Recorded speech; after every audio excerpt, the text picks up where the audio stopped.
Start করো recipe. ভাত, হ্যাঁ। লঙ্কা, লেবু, গাজর, পাঁপড় ভাজা, ফুলকপি আলু ভাজা, বেগুন ভাজা, মাছের মাথা ভাজা, পটল ভাজা, কুমড়ো ভাজা। এরকম এই মাছের মাথাটাকেও সুন্দর করে সাজিয়ে দিয়েছে যাতে আমি ভবিষ্যতে বরের মাথা খেতে পারি।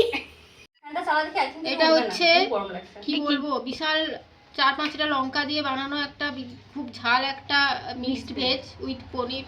এটা ভেজ ডাল, আমার খুব প্রিয় জিনিস। এটা চিকেন, এটা তো আমি কাউকে দেবো না, বাকি সব সবাই খাবে। এটা পমফ্রেট মাছ আশা করা যাচ্ছে, দেখে মনে হচ্ছে খুব সুন্দর, কিন্তু খেয়ে দেখতে হবে কেমন, এ কারণ এদের উপর আমার বিশ্বাস নেই। এটা চাটনি, এটা আশা করছি ভালো হবে, চাটনি তো। আর মিষ্টিগুলো খুব সুন্দর, দারুণ পছন্দ হয়েছে মিষ্টি আমার। দোকান থেকে ঝেড়ে আনা, দোকান থেকে ঝাড়া তো, ওই জন্য এদের বানানো নয়, তাই ভালো। তারপরে এটা আচ্ছা, এটা তো ভালো হবে। এটা তো সুন্দর জিনিস, দই তো ভালো হবে। আর স্যালাড তো খাওয়া উচিত সবার, যাও শরীরের অবস্থা, স্যালাডই খাওয়া উচিত।